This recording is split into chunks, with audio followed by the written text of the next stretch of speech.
نحمدہ ونصلی ونسلم علی رسولہ الکریم اما بعد فاعوذ باللہ من الشیطان الرجیم بسم اللہ الرحمن الرحیم یا ایہا الذین آمنوا توبوا الی اللہ توبۃ نصوحا وقال اللہ تبارک وتعالی فی مقام آخر وَهُوَ الَّذِي يَقْبَلُ التَّوْبَةَ عَنْ عِبَادِهِ وَيَعْفُو عَنِ السَّيِّئَاتِ وَيَعْلَمُ مَا تَفْعَلُونَ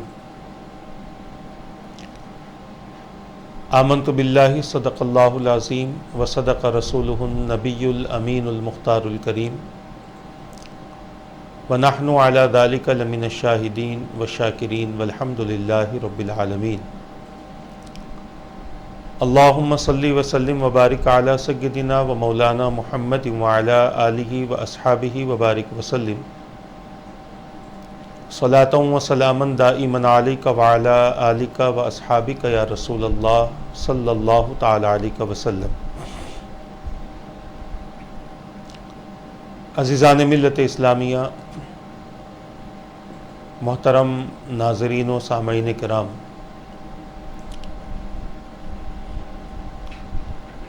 ماہ رمضان المبارک کے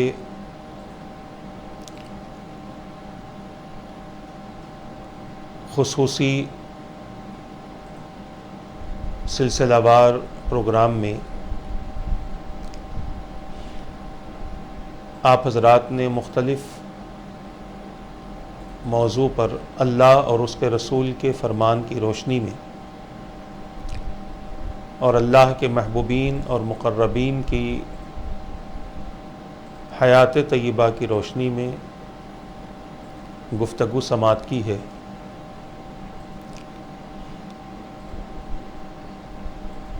آج جس موضوع کو منتخب کیا گیا اس کا تعلق توبہ سے ہے۔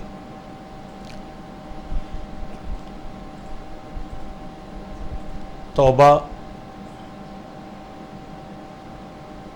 یہ ایک قسم کا ذریعہ ہے بندے کا اللہ تبارک و تعالیٰ کی طرف رجوع ہونے کے لیے۔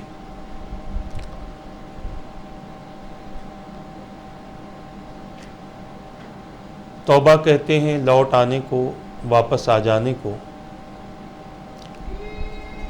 بندہ اپنے برے اعمال سے نیک اعمال کی طرف لوٹتا ہے، اپنے گناہوں سے نیکیوں کی طرف واپس آتا ہے، اعمال سیئہ سے اعمال صالحہ کی طرف لوٹتا ہے، اور پھر ہمیشہ اس پر استقامت کے ساتھ رہتا ہے۔ اس کا نام توبہ ہے۔ انسان کو، بالخصوص مسلمان کو،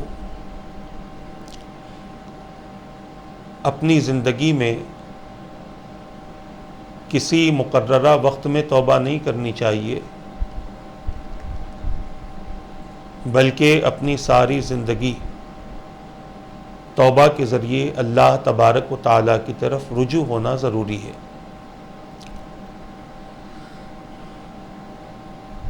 کوئی اگر یہ سمجھتا ہو کہ گناہ کریں تبھی توبہ کرنا ہے تو یہ انسان کی غلط فہمی ہے۔ توبہ کرنے سے جہاں پر بندوں کے گناہ معاف ہوتے ہیں، وہیں پر توبہ کرنے سے بندہ اللہ تبارک و تعالیٰ کا محبوب اور مقرب بنتا ہے۔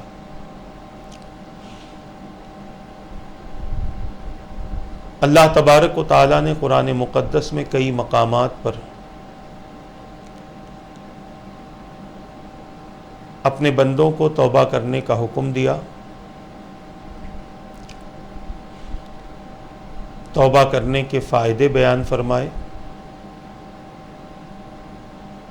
اس سے کیا انعامات ہے بندوں کے لیے اس کا تذکرہ فرمایا، اور پھر توبہ نہ کرنے والا دنیا میں اور قیامت کے دن کس حال میں اٹھے گا اس کا بھی تذکرہ قرآن مقدس میں موجود ہے۔ اسی لیے بندوں کو چاہیے کہ وہ اللہ تبارک و تعالیٰ کو راضی کرنے کے لیے اللہ کی بارگاہ میں توبہ کے ذریعے رجوع ہو، کیونکہ اللہ تبارک و تعالیٰ کو بندے کا توبہ کرنا بے حد پسند ہے۔ قرآن کریم کی آیتیں اس بات پر شاہد ہیں، اور سینکڑوں کی تعداد میں احادیث ہیں جو اس بات کی تائید کرتی ہیں کہ توبہ کرنے والے پر اللہ تبارک و تعالیٰ کی کیا نوازشات ہوتی ہیں، اور اسی طرح سینکڑوں کی تعداد میں احادیث ہیں، ہزاروں کی تعداد میں بھی ممکن ہے کہ ہوں، جس میں اللہ کے رسول صلی اللہ تعالی علیہ وسلم نے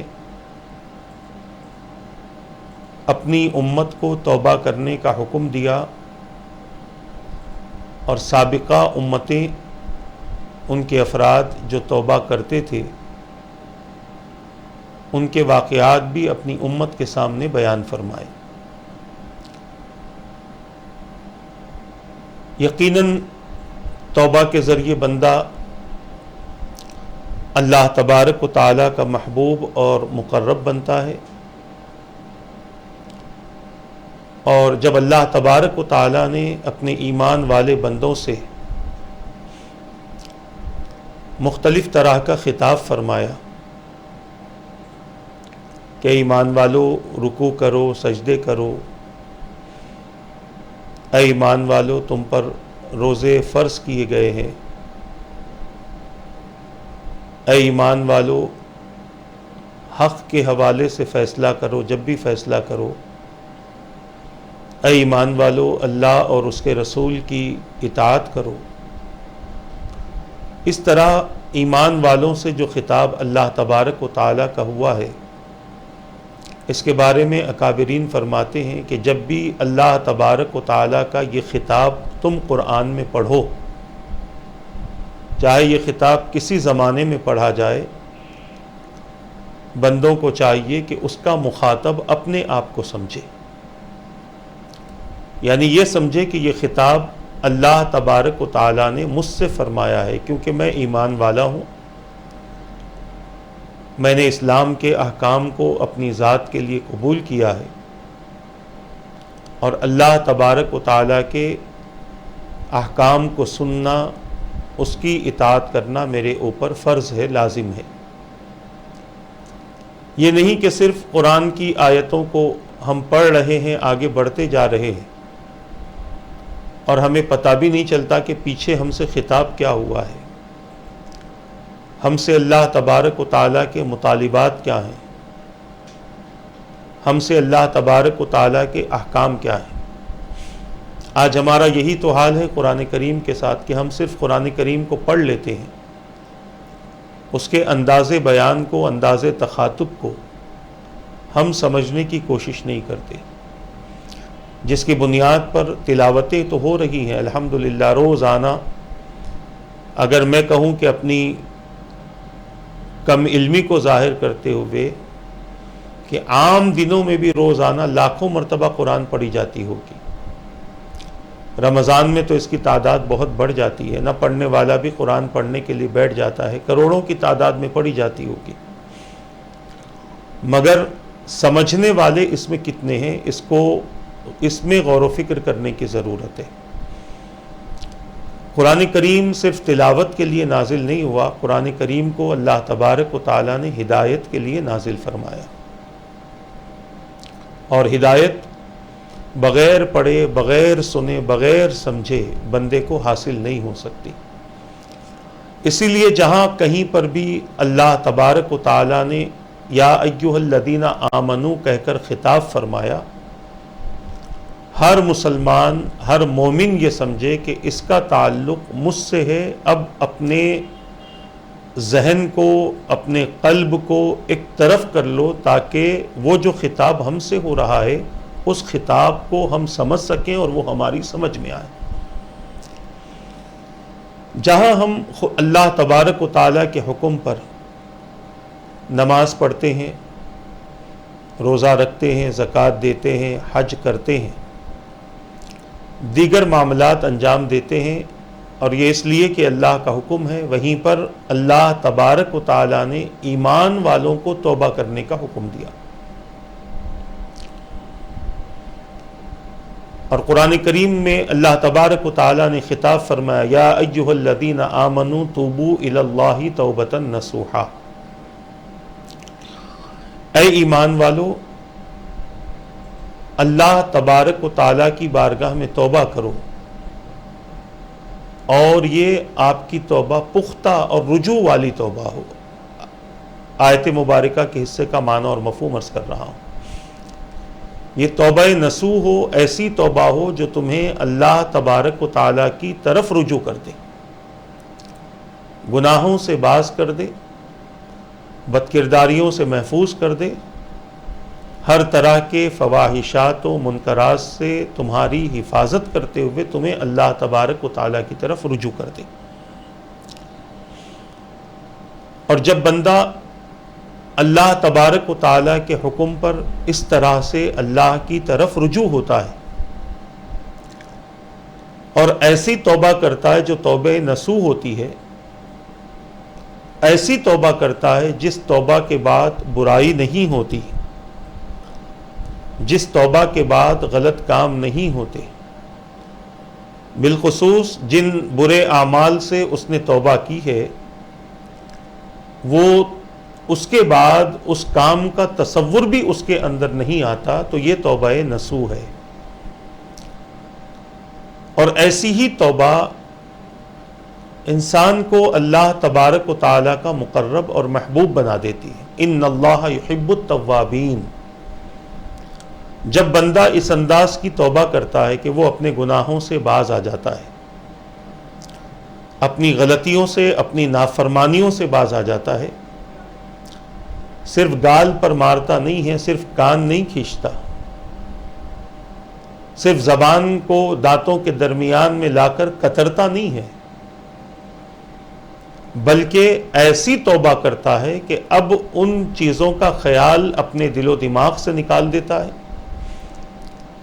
بری صحبتوں سے اپنے آپ کو بچا لیتا ہے، بری چیزیں دیکھنے سے اپنے آپ کو محفوظ کر لیتا ہے، بری باتیں سننے سے اپنے آپ کو محفوظ کر لیتا ہے، بری باتیں کرنے سے اپنے آپ کو محفوظ کر لیتا ہے، برائی کی طرف جانے سے اپنے آپ کو محفوظ کر لیتا ہے۔ یعنی حقیقت میں اس نے توبہ کی ہے، اور اس انداز کی توبہ کی ہے کہ اب وہ ان گناہوں کی طرف نہیں پلٹتا، تو اللہ تبارک و تعالی اس بندے پر اپنی خاص مہربانی فرما کر اس کی نیت، اس کے اخلاص کی وجہ سے اس بندے کی توبہ کو قبول فرما کر اس بندے کو اپنا محبوب اور اپنا مقرب بنا لیتا۔ یہ بھی ایک ذریعہ ہے اللہ تبارک و تعالیٰ کی بارگاہ سے ولایت کے حاصل کرنے کا۔ مگر یہ بات بھی ذہن میں رکھ لیں کہ توبہ کے الفاظ کا ادا کرنا زبان سے بہت آسان ہے، مگر اس توبہ پر قائم رہنا یہ بڑا مشکل ہے فی زمانہ۔ ہر ایک کی بات نہیں کر رہا ہوں، بہت سارے اللہ کے بندے ایسے بھی ہیں جنہوں نے اپنے ظلم سے توبہ کر لی، بعضوں نے اپنے کفر سے توبہ کر لی، بعضوں نے اپنے شرک سے توبہ کر لی، آج تک وہ اسی پر قائم ہیں۔ مگر بہت سارے اللہ تبارک و تعالیٰ کے بندے روئے زمین پر ایسے بھی ہیں کہ جو اپنی توبہ پر قائم نہیں رہ پاتے، کیونکہ شیطان وساوس کے ذریعے، شیطان بہت زیادہ حسن و جمال کے ذریعے، بہت زیادہ مکر و فریب کے ذریعے انسان کو مسلسل اس کے راستے سے بہکانے اور بھٹکانے کی کوشش کرتا رہتا ہے۔ اور بعضوں کے ذہن میں تو یہ بات بھی ڈال دی گئی کہ ابھی تو جوانی ہے، اس میں کیا توبہ کی ضرورت ہے، ابھی زندگی بہت بڑی ہے، زندگی بہت بچی ہے، اس کے بعد جب آخری وقت میں دیکھیں گے توبہ کر لیں گے۔ مگر کسے پتا ہے کہ اس کا آخری وقت کب ہے؟ کون جانتا ہے؟ عزیزان ملت اسلامیہ، اللہ تبارک و تعالی نے انسان کے لیے معافی کے بے شمار ذرائع رکھے۔ بعض بندوں کا تو یہ عالم ہے کہ زندگی بھر کے گناہ اللہ تبارک و تعالی ان کی زندگی میں کچھ حالتیں ایسی بنا دیتا ہے کہ وہ اللہ کی طرف رجوع ہو جاتے ہیں، تو اللہ تبارک و تعالی ان کے ان گناہوں کو معاف فرما دیتا ہے۔ اور بعض بندے ایسے بھی ہوتے ہیں جو اپنے گناہوں پر نادم و شرمندہ بھی نہیں ہوتے، احساس گناہ بھی نہیں رہتا، ندامت بھی نہیں رہتی، اور پھر اسی انداز سے وہ اپنی زندگی گزارتے رہتے ہیں، یہاں تک کہ جب موت اپنی آنکھوں سے دیکھتے ہیں تب انہیں احساس ہوتا ہے کہ اے کاش میں بھی اپنے آپ کو توبہ کرنے والے بندوں میں شامل کر لیتا۔ اسی لیے اللہ کے رسول صلی اللہ تعالی علیہ وسلم نے ارشاد فرمایا عجلوا بالتوبۃ قبل الموت یا قبل الفوت کما قال، مرنے سے پہلے بندے کو چاہیے کہ وہ توبہ کرنے میں جلدی کرے۔ جب موت کا وقت مقرر ہے مگر موت کا دن، موت کا وقت ہم پر ظاہر نہیں کیا گیا، اسی لیے ہم بھی توبہ کے لیے کوئی وقت مقرر نہ کریں کہ دن بھر کے گناہوں کی توبہ میں رات میں کر لوں گا، رات بھر گناہ کرتا رہوں گا، فجر میں توبہ کر لوں گا، پھر سو کر اٹھ کر پھر گناہ کرتا رہوں گا، پھر توبہ کر لوں گا۔ آپ نے تو ارادہ کر لیا ہے، مگر آپ کبھی یہ سوچ بھی لیتے ہیں کہ کیا ہم کو اس وقت تک اس بات کا موقع ملے گا؟ اور اگر ملے گا تو توبہ کرنا یاد رہے گا؟ شیطان تو یہی چاہتا ہے کہ اس کو یہ چیزیں بھلا دی جائیں، اسے یاد نہ رہے کہ وہ کوئی نیک عمل کرنے والا ہے یا اس نے کسی نیک عمل کا ارادہ کیا ہے، اسے اس بات کا علم نہ رہے۔ تو عرض کرنا یہ ہے کہ بندے کو اللہ تبارک و تعالی کی طرف رجوع ہونے کے لیے توبہ ایک بہترین ذریعہ ہے، اور اسی ذریعے سے بندہ اللہ تبارک و تعالی کی طرف آسانی سے رجوع ہو سکتا ہے اور اللہ تبارک و تعالی کو راضی بھی کر سکتا ہے۔ انشاءاللہ تبارک و تعالی اس حوالے سے ہم قرآن کریم کی آیات، احادیث اور اکابرین کے واقعات پیش کریں گے تاکہ ہمیں پتہ چلے کہ ہمارے اکابرین کس شوق سے اللہ کی بارگاہ میں رجوع ہوتے تھے اور کس انداز سے توبہ کیا کرتے تھے۔ ہم سے کہا جا رہا ہے، ایمان والوں سے خطاب ہے، اے ایمان والو اللہ کی طرف رجوع ہونے والی توبہ کرو۔ یعنی تمہاری کیفیت یہ ہو کہ اب جب تم اس طرف رجوع ہو گئے تو اب پھر پلٹ کر اپنی پرانی اور سابقہ زندگی کی طرف نہ دیکھنا، از نو اپنے اعمال کا آغاز کرو، بہت زیادہ اللہ تبارک و تعالیٰ کی عبادتیں کرو، ان عبادتوں میں ان عبادتوں کا خیال بھی رکھو جو چھوٹ گئی ہیں، انہیں بھی وقتاً فوقتاً ادا کرتے رہو، بہت زیادہ رکوع و سجود کرو۔ توبہ کرنے کے بعد صرف وہ عمل کرو جن اعمال سے اللہ تبارک و تعالی محبت فرماتا ہے۔ کسی کے ساتھ احسان کرو، حسن سلوک کرو، اپنے آپ کو پاکیزہ رکھو، اپنے آپ کو متقین کی فہرست میں شامل کرواتے رہو، اللہ تبارک و تعالیٰ کے احسانات کو یاد کر کے اس کے ذکر میں اضافہ کرتے رہو۔ یہ تمام اعمال وہ ہیں جس کے ذریعے بندہ اپنی توبہ پر قائم رہ سکتا ہے۔ اور اگر اللہ تبارک و تعالیٰ کے ذکر میں اور اپنی آخرت کی فکر میں بندہ اپنے آپ کو مصروف نہیں کرتا تو پھر معاملہ یہ ہوتا ہے کہ وہ بندہ پھر سے اپنی سابقہ زندگی کی طرف لوٹ جاتا ہے، جس کی بنیاد پر اس کی ہوئی توبہ بیکار ہو جاتی ہے، اور پھر سے اسی لائن پر، اسی راہ پر وہ آ جاتا ہے جس راہ پر چل کر اس نے اپنے رب کو ناراض کیا تھا۔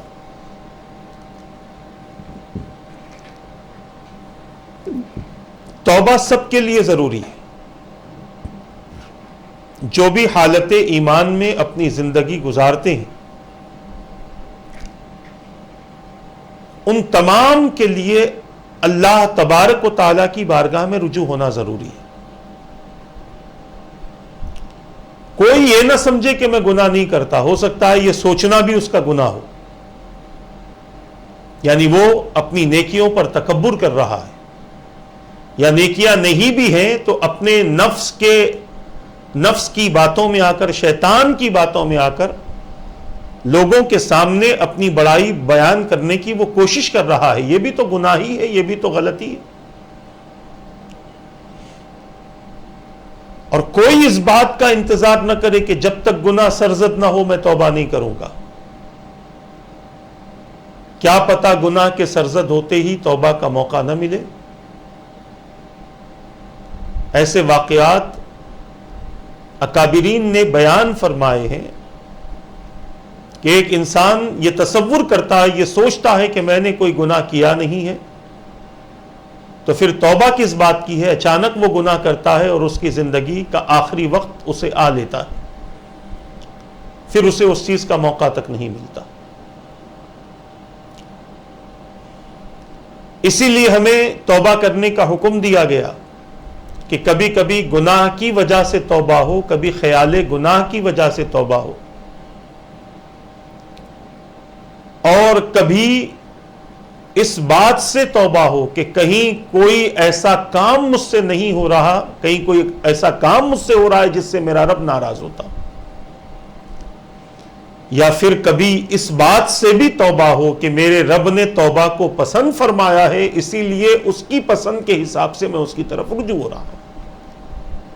کبھی کبھی اس بات سے بھی توبہ کر لیں کہ یہ اللہ کی بارگاہ کا پسندیدہ عمل ہے، رب نے اس عمل کو اپنے بندوں سے پسند فرمایا، اس بات سے بندہ توبہ کر لے۔ تو میں عرض کر رہا تھا کہ قرآن مقدس میں اللہ تبارک و تعالی نے مختلف مقامات پر اپنے بندوں کو توبہ کرنے کا حکم دیا۔ کہیں فرمایا توبوا الی اللہ جمیعا ایھا المؤمنون لعلکم تفلحون، اللہ کی بارگاہ میں تمام کے تمام توبہ کرو تاکہ تم کامیاب ہو جاؤ، اے ایمان والو تاکہ تم کامیاب ہو جاؤ۔ معنی اور مفہوم میں نے عرض کیا۔ توبہ کے ذریعے بندے کو دنیاوی اور اخروی بہت زیادہ فائدے ہوتے ہیں۔ آج پہلے اس کو سمجھ لیں، اس کے بعد انشاءاللہ ہم آگے آپ کے سامنے اس کی تفصیل بیان کریں گے۔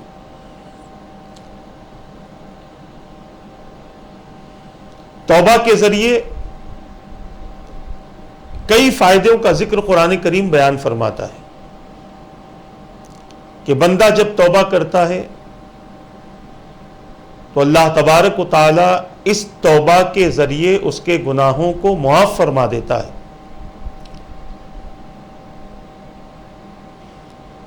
اور پھر بندہ جو کر رہا ہے وہ اللہ تبارک و تعالی جانتا ہے۔ بندوں کا توبہ کرنے سے اللہ تعالی بندوں کی توبہ قبول فرماتا ہے۔ کوئی انسان دنیا میں ایسا نہیں ہے جسے کامیابی پسند نہ ہو، ہر بندہ کامیاب ہونا چاہتا ہے، چاہے وہ کوئی فیلڈ کا ہو۔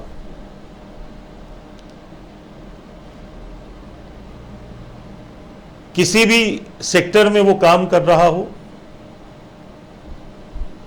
وہ بندہ کامیاب ہونا چاہتا ہے۔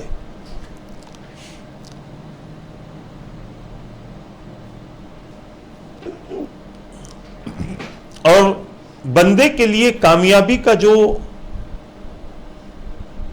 ذریعہ اللہ تبارک و تعالیٰ نے رکھا ہے وہ ہے توبہ.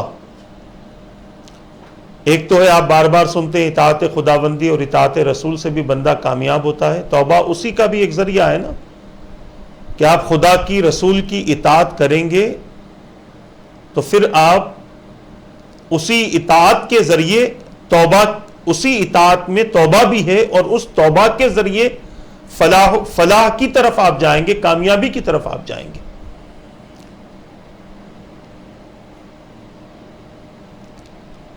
اور دنیا میں کوئی ایسا فرد نہیں ہے جو کامیاب ہونا نہیں چاہتا. اسکول میں پڑھنے والے بچے بھی کامیاب ہونا چاہتے ہیں، ہائر کلاس کے بچے بھی کامیاب ہونا چاہتے ہیں، کالج میں پڑھنے والے، یونیورسٹی میں پڑھنے والے، ڈگری میں پڑھنے والے سب کامیاب ہونا چاہتے ہیں. ایک تاجر اپنی تجارت میں کامیاب ہونا چاہتا ہے. گھر کی بات کریں تو بیوی اپنے گھریلو کام میں کامیاب ہونا چاہتی ہیں، سب کو راضی اور خوش کرنا چاہتی ہیں. غرض کہ آپ کسی بھی معاملے کی طرف توجہ کر لیں، ہر انسان کی ایک ہی خواہش ہے کہ وہ ایک کامیاب زندگی گزارے.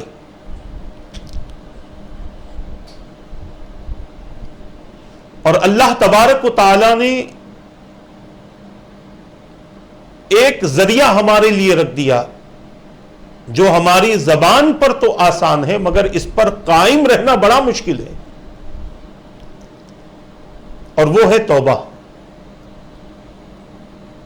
آپ نے کوئی غلطی کی، آپ سے کہیں کہ بھئی توبہ کر لو، آپ ہاں میں نے توبہ کر لی، کان پکڑ لیا، گال پہ تھپڑ مار لیا، سمجھ گیا کہ توبہ ہو گئی. پھر تھوڑے دن بعد وہی غلطی ہوئی، پھر توبہ کی، پھر غلطی ہوئی، پھر وہی توبہ کی. تو یہ توبہ نہیں ہے، یہ تو بس ایک زبان سے آپ کچھ الفاظ استعمال کر رہے ہیں اور پھر آپ یہ سمجھتے ہیں کہ میں نے توبہ کر لی. حقیقت میں توبہ یہ ہے کہ بندہ جو اپنی زبان سے جن چیزوں کو نکالتا ہے اور پھر اس پر نادم و شرمندہ ہو کر توبہ کرتا ہے، تو اس توبہ کی قبولیت کا علم کیسے ہوگا؟ تو اس انداز سے ہوگا کہ زندگی میں پھر کبھی اس قسم کے الفاظ استعمال نہیں کرے گا جن کی وجہ سے پھر اسے توبہ کرنی پڑے. اس کو توبہ کہتے ہیں. اور جب بندہ اس طرح کی توبہ کر کے اللہ کی طرف رجوع ہوتا ہے تو جس کامیابی کے ہم متلاشی ہیں، جس کامیابی کے ہم خواہش مند ہیں، جن کامیاب لوگوں کی فہرست میں ہم شامل ہونا چاہتے ہیں، اگر بندہ مسلسل توبہ کرتا رہے اور اپنے گناہوں سے اپنے آپ کو بچاتا رہے تو انشاءاللہ تبارک و تعالی اس کے مرنے تک اللہ تبارک و تعالی اسے کامیاب ترین لوگوں کی فہرست میں شامل فرما دے گا. یہ دنیاوی کامیابی بھی نصیب ہوتی ہے توبہ کے ذریعے، اور پھر اخروی کامیابی تو ایسے بندوں کے لیے بہت زیادہ ہے. دوسری بات یہ ہے کہ یہی توبہ کرنے والا اللہ تبارک و تعالیٰ کی بارگاہ کی طرف جب اخلاص سے رجوع ہوتا ہے تو میں نے اس سے پہلے بھی بتلا دیا کہ وہ اللہ کا محبوب بن جاتا ہے. اور جو اللہ تبارک و تعالیٰ کا محبوب بن جائے اس کے کیا کہنے، اس کی کیا عظمتیں بیان ہوں. اللہ کے ولی کو ہم اللہ کا ولی کہتے ہیں مگر اس کے جو مقامات ہیں، اس کے جو مراتب ہیں، اللہ نے انہیں جو عروج اور جو کمال عطا فرمایا ہے، ان کے لیے جو مکانات، جو محلات، جو نعمتیں اللہ تبارک و تعالیٰ نے تیار کی ہیں، اس کا ہم تصور بھی نہیں کر سکتے. جن کو اللہ تبارک و تعالیٰ اپنا محبوب اور مقرب بنا لے. دنیا میں بھی ایسے لوگ باعزت ہوتے ہیں اور قیامت کے دن بھی ایسے لوگوں کے سروں پر عزت کا تاج رکھا جائے گا، اور ایسے لوگوں کو اللہ تبارک و تعالی اپنے معزز اور مکرم بندوں میں شامل فرمائے گا، اور اس حال میں انہیں اٹھائے گا کہ ان پر نہ کوئی خوف ہوگا، نہ وہ کسی قسم کے غمزدہ ہوں گے. یہ کیفیت اللہ تبارک و تعالیٰ کے ان بندوں کی ہوگی جو اللہ کے محبوب ہیں. اور قرآن کریم میں اللہ تبارک و تعالیٰ نے اپنے محبوبوں کے متعلق بیان فرما دیا. متقین خدا کے محبوب ہیں، محسنین خدا کے محبوب ہیں، پاکیزہ لوگ اللہ تبارک و تعالیٰ کے محبوب ہیں. اور اس طرح اور بھی محبوبین کی فہرست بیان فرمائی. اس میں یہ بھی فرمایا کہ توبہ کرنے والے بھی خدا کے محبوب ہیں، خدا پسند فرماتا ہے. بندے کا یہ اعلان کرنا کہ میں خدا سے محبت کرتا ہوں یہ کمال نہیں ہے. کمال یہ ہے کہ خدا کہے کہ میں فلاں بندے سے محبت کرتا ہوں. یہ بندے کے لیے بڑے کمال کی بات ہے. تو عرض کر رہا تھا کہ یہ محبت جو اللہ تبارک و تعالیٰ کی طرف سے اپنے بندوں کو نصیب ہوتی ہے، یہ محبت دنیاوی بھی ہے، دنیا میں بھی محبت نصیب ہوتی ہے اور آخرت میں بھی محبت نصیب ہوتی ہے. اب دنیا کی محبتوں کا اگر ہم تذکرہ کریں، ایسے ہزارہ واقعات ہیں کہ جن سے اللہ تبارک و تعالیٰ نے محبت فرمائی، ان سے کائنات کی ہر شے محبت بھی کرتی ہے اور ان کی اطاعت بھی کرتی ہے. حضرت سیدنا ابراہیم ابن ادم رحمت اللہ تعالی علیہ، جن کے بارے میں یہ مشہور تھا کہ آپ اپنے وقت کے بادشاہ تھے، بڑی شاہانہ زندگی تھی. بادشاہوں کی زندگی تو پتہ ہے کیسی ہوتی ہے. مست تھے اپنی زندگی کے اندر. واقعات مختلف انداز سے ملتے ہیں. مجھے جو یاد ہے وہ میں آپ کے سامنے عرض کر رہا ہوں. اس سے ان کی توبہ کا بھی پتہ چلتا ہے اس واقعے سے، اور پھر اللہ کے انعامات کا بھی پتہ چلتا ہے.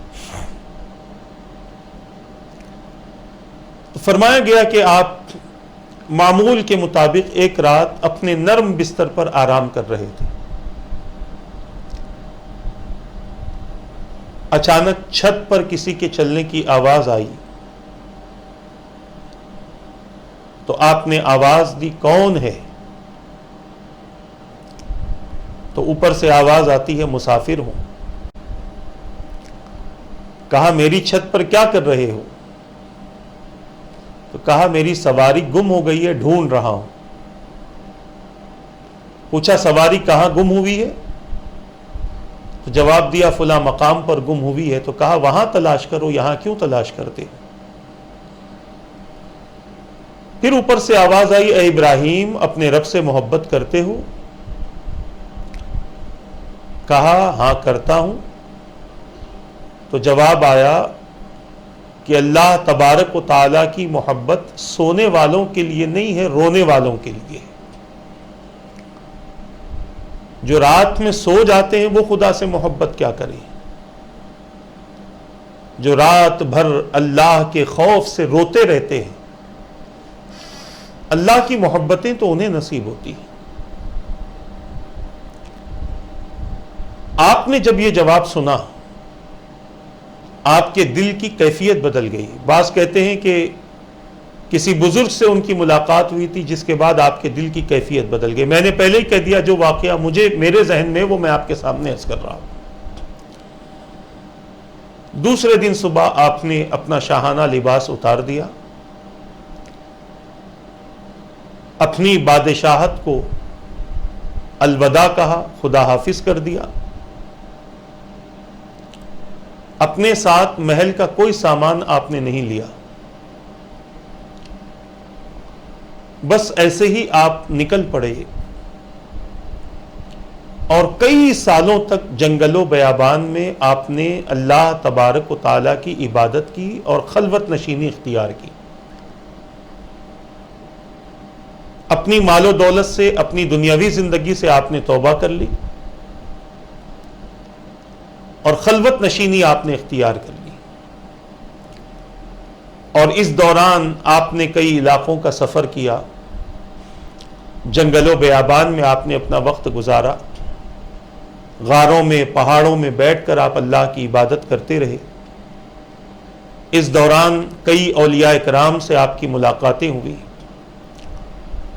ان سے آپ نے علم حاصل کیا، روحانی علوم حاصل کیے، ریاضت و مجاہدات کے طریقے سیکھے، اور اس طرح سے آپ نے کئی سال اپنی زندگی کے گزار دیے،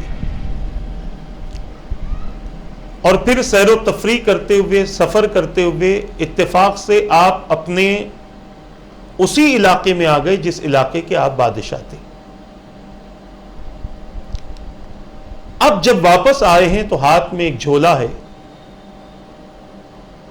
اور ایک دریا کے کنارے یا ایک ندی کے کنارے بیٹھے ہوئے ہیں اور اپنے پھٹے پرانے کپڑوں کو سی رہے ہیں۔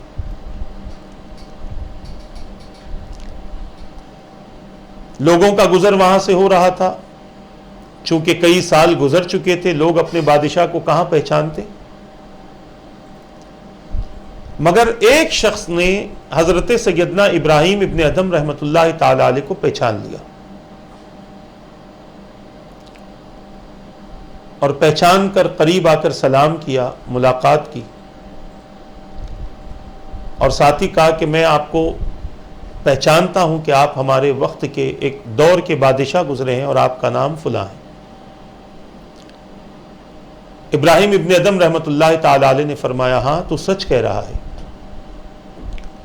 اس نے جب آپ کی حالت دیکھی، کیونکہ آپ کو بادشاہت کے لباس میں اس نے دیکھا تھا، وہ شاہانہ ٹھاٹ،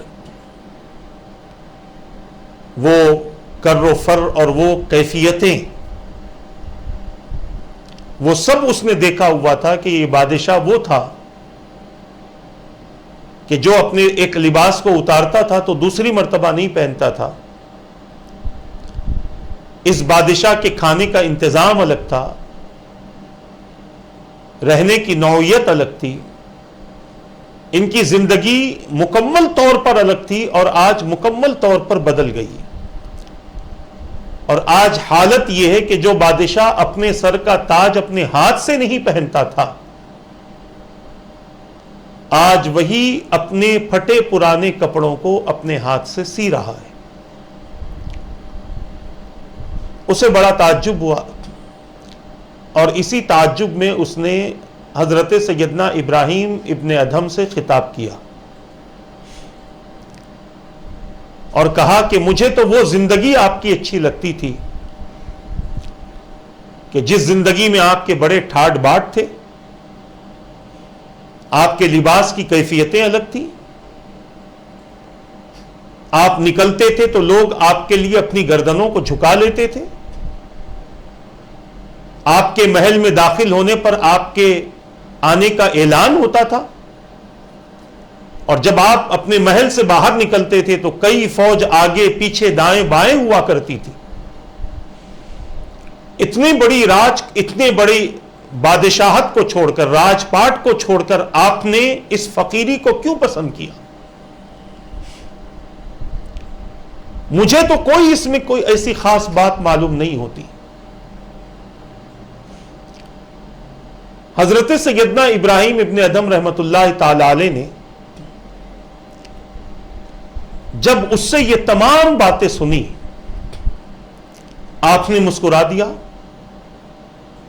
اور مسکرا کر کہا کہ دیکھنا چاہتا ہے کہ وہ بادشاہت اچھی تھی یا یہ بادشاہت اچھی ہے، فرق محسوس کرنا چاہتا ہے۔ اس نے کہا ہاں مجھے فرق بتا دے۔ حضرت سیدنا ابراہیم ابن ادھم رحمۃ اللہ تعالی علیہ جس سوئی سے اپنا کرتا، اپنا جبہ سل رہے تھے، اس سوئی کو آپ نے پانی میں ڈال دیا۔ یہ منظر وہ شخص دیکھ رہا ہے۔ پھر آپ نے ارشاد فرمایا، اے پانی میں رہنے والی مچھلیوں، اللہ کی مخلوق، میری سوئی پانی میں گر چکی ہے، لہذا اسے تلاش کرو اور مجھ تک پہنچا دو۔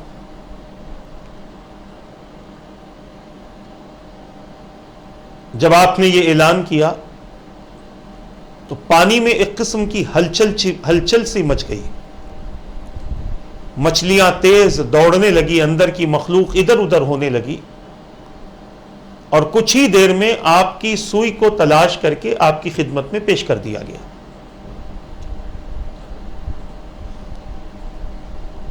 آپ نے اس سوئی کو لیا اور اس بندے سے کہا کہ اے بندے بتا وہ بادشاہت اچھی ہے یا یہ بادشاہت اچھی ہے. لوگوں کے جسموں پر راج کرنے کو بادشاہت نہیں کہتے, لوگوں کے اللہ کی مخلوق کے دلوں پر راج کرنے کو بادشاہت کہتے ہیں. حضرت سیدنا ابراہیم ابن ادم رحمت اللہ تعالی علیہ کا یہ واقعہ بعض لوگوں کے ذہن میں نہیں آئے گا کہ یہ کیسے ہوتا ہے, مچھلی بھی سن لیتی ہے. قرآن کہتا ہے وَسَخَّرَ لَكُم مَّا فِي السَّمَاوَاتِ وَمَا فِي الْأَرْضِ جَمِيعًا مِّنْهُ أَوْ كَمَا قَالَ, زمین و آسمان میں جتنی چیزیں ہیں اللہ نے ان سب کو تمہارے لیے مسخر کر دیا ہے, تمہارے تابع کر دیا. شرط یہ ہے کہ تم اس کے ہو جاؤ, وہ تمہارا ہو جائے گا اور ساری کائنات تمہاری ہو جائے گی. آج ہم سب کے تو بن گئے, رب کے نہ بن سکے. اور جب رب کے ہی نہیں بنے ہیں تو پھر اللہ تبارک و تعالیٰ کی نعمتوں کا ہم کہاں انتظار کر رہے ہیں. ہم تو دنیا والوں سے مدد کا انتظار کریں, کیونکہ ہم نے کبھی بھی اپنے آپ کو اللہ کی طرف اس انداز سے رجوع نہیں کیا جس انداز سے رجوع کرنے کا اللہ تبارک و تعالیٰ اپنے بندوں کو حکم دیتا ہے. تم خدا کے ہو جاؤ, من کان للہ کان اللہ لہ او کما قال, جو اللہ کا ہو جاتا ہے اللہ اس کا ہو جاتا ہے. اور اللہ تبارک و تعالیٰ کا ہونے کے لیے میں نعمتیں بتا رہا ہوں کہ توبہ کے ذریعے کیا نعمت حاصل ہوتی ہے. بندہ جب خدا کا محبوب بن جاتا ہے تو کائنات اس سے محبت بھی کرتی ہے اور کائنات اس کی تعظیم بھی کرتی ہے, اس کا ادب بھی بجا لاتی ہے. اور اللہ تبارک و تعالیٰ اپنے بندوں سے یہی مطالبہ کرتا ہے. وہ ہم سے اپنے دیے ہوئے رزق کا سوال نہیں کرتا, بلکہ وہ کہتا ہے میرے بندوں میری بارگاہ میں رجوع ہوتے رہو, رزق تو میں تمہیں دوں گا, تم توبہ کرتے رہو, میری محبتیں حاصل کرتے رہو, اور پھر دیکھو کہ میں تمہیں کس طریقے سے نوازتا ہوں. بہت سارے لوگ اللہ سے دولت لے کر خوش ہیں, مگر جو اللہ کے ولی ہوتے ہیں اللہ تعالیٰ جب انہیں عزتیں دیتا ہے تو وہ دولت مند کی دولت وہ کام نہیں کرتی جو اللہ کی دی ہوئی عزت بندوں کے لیے کام کرتی. اس سے بڑی بات کیا ہو کہ خدا کے ولیوں کی عزت جانور بھی کیا کرتے. حضرت سیدنا بشر حافی رضی اللہ تعالیٰ عنہ رحمت اللہ تعالیٰ علیہ,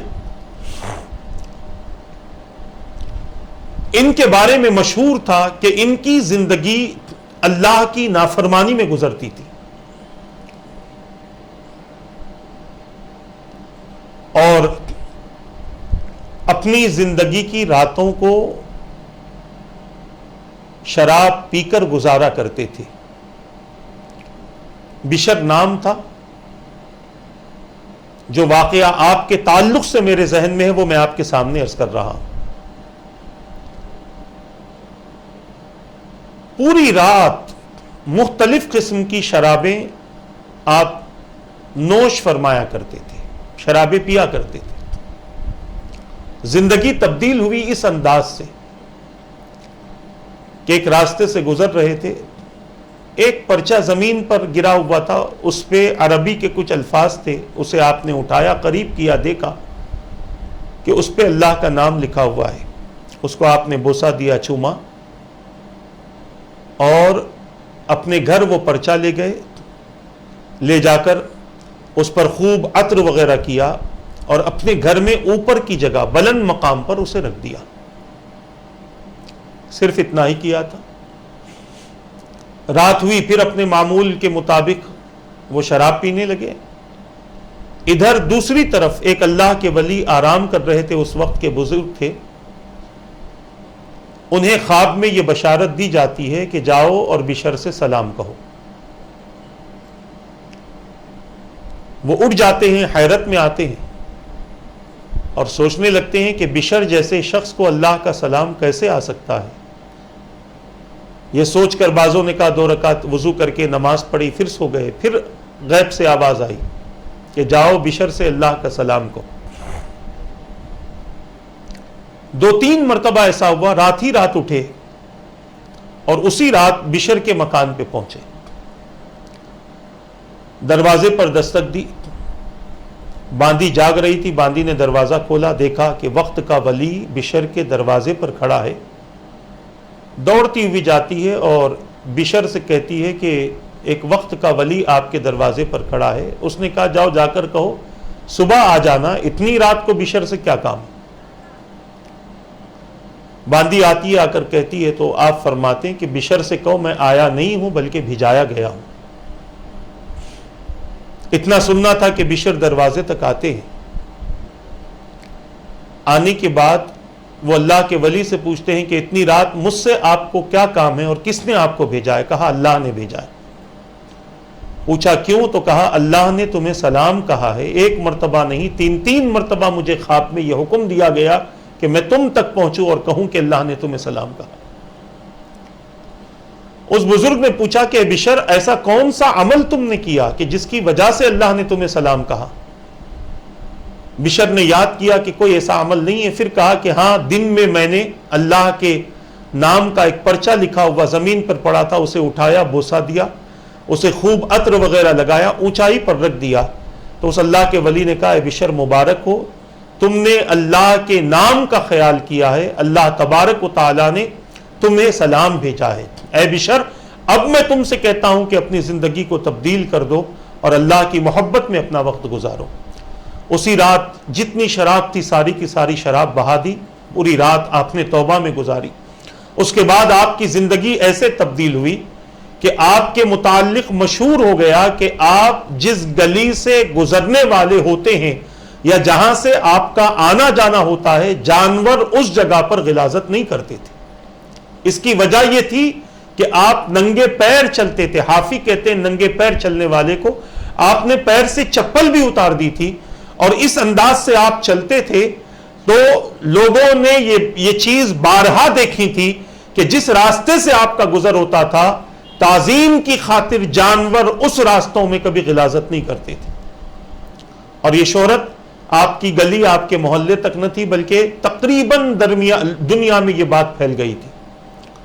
کچھ لوگ بشر حافی سے ملاقات کے لیے تشریف لائے ان کے شہر میں. تو لوگ اپنی آنکھوں سے دیکھ رہے تھے اور دیکھنا چاہتے تھے کہ کیا یہ بات صحیح ہے کہ بشر جس راستے سے گزرتے ہیں اس راستے میں جانور غلاظت نہیں کرتا. ایک شخص کی نظر پڑی اور اس نے دیکھا کہ ایک جانور راستے میں غلاظت کر رہا ہے. اس نے اپنے ساتھیوں سے کہا یا ان کے ساتھ میں جو ان کے اکابرین تھے ان سے کہا دیکھو آپ تو کہتے ہیں کہ جانور غلاظت نہیں کرتے اس راستے پر جس راستے سے بشر چلتے ہیں، یہاں تو میں اپنی آنکھوں سے دیکھ رہا ہوں، آپ بھی دیکھ لو. تو کسی بزرگ نے کہا کہ آج ممکن ہے کہ بشر کا انتقال ہو چکا ہے ورنہ جانور کبھی اس قسم کی حرکت نہ کرتے. اور جب ان کے مکان تک پہنچے تو پتا چلا بشر حافی وصال کر چکے ہیں، انتقال کر چکے ہیں. عزیزان ملت اسلامیہ، محترم ناظرین و سامعین کرام، بتانا یہ چاہتا ہوں کہ اللہ تبارک و تعالیٰ کی محبت جنہیں نصیب ہوتی ہے کائنات کی ہر شے ان سے محبت کرتی ہے. اور یہ مقام بندے کو ملتا ہے توبہ سے. اپنی زندگی میں بارہا توبہ کرتے رہیں، زیادہ سے زیادہ اللہ کی طرف رجوع ہونے کی کوشش کرتے رہیں. آج ہم نے اس سلسلے کا آغاز کیا ہے کہ توبہ سے کیا فائدہ ہوتا ہے. انشاءاللہ کئی ایسے احادیث ہیں، قرآن کریم کی آیتیں ہیں اور اسی طرح سے کئی ایسے واقعات ہیں کہ جو آپ تک ہم پہنچائیں گے تاکہ ہمیں یہ پتہ چلے کہ توبہ کس انداز کی ہوتی ہے اور ہمارے اکابرین نے کس انداز کی توبہ کی ہے اور جب توبہ کی ہے تو اللہ تبارک و تعالیٰ نے انہیں کن کن فائدوں سے مالا مال فرمایا اور کیا کیا انعامات سے مالا مال فرمایا. اللہ تبارک و تعالیٰ سے دعا ہے رب قدیر جو کچھ کہا گیا کہنے میں غلطی ہو تو اپنے حبیب کے صدقے معاف فرما دے. ان باتوں پر مجھے اور ان سب کو عمل کی توفیق عطا فرما، دوسروں تک پہنچانے کی توفیق عطا فرما. مولا ہمیں توبہ نصوح کی توفیق عطا فرما دے، ہماری توبہ پر ہمیں استقامت عطا فرما. مولا گناہوں سے اور ہر قسم کی برائی سے ہمیں توبہ کرنے کی توفیق عطا فرما۔ اس توبہ کے ذریعے مولا ہمیں اپنے محبوبین میں شامل فرما لے، مقربین میں شامل فرما لے۔ اے میرے رب، اپنے فضل و کرم سے اپنے حبیب کے صدقے مولا اس توبہ میں ہمیں استقامت عطا فرما دے۔ مولا جتنے بیمار ہیں، جن جن بیماریوں سے شکار ہیں، مولا سب کی بیماریوں کو دور فرما دے، سب کی پریشانیوں کو، سب کی مصیبتوں کو دور فرما دے، سب کے حالات کو تبدیل فرما دے، خوشحال زندگی عطا فرما، اپنے در کا فقیر بنا دے، در در کا محتاج نہ بنا۔ اے رب قدیر، جو بیماری اب تک ہمارے درمیان باقی ہے مولا اس بیماری کو ہم سے دور فرما دے۔ پروردگار رمضان کی مکمل خوشیاں مکمل عبادتوں کے ساتھ نصیب فرما دے۔ اے رب قدیر، ہم سب کو حاسدین کے حسد سے، اشرار کی شرارتوں سے بچا، ہمارے گھروں سے فتنوں کو دور فرما دے، ہماری اولادوں کو ہمارا فرما بردار بنا دے۔ جب تک زندہ رہیں تیرے اور تیرے حبیب کی اطاعت میں زندہ رکھ، اور جب آخری وقت آئے تو تیرے مولا تیرا کلمہ، تیرے حبیب کا کلمہ زبان پر جاری فرما دے، تیرے حبیب کے دیدار سے مشرف فرما۔ مولا کل بروز قیامت ہمیں، ہماری نسلوں کو، ہمارے مرحومین کو اور تمام مومنین کو اپنے حبیب کی شفاعت عطا فرما، اپنے حبیب کے غلاموں کے ساتھ جنت میں داخلہ عطا فرما دے۔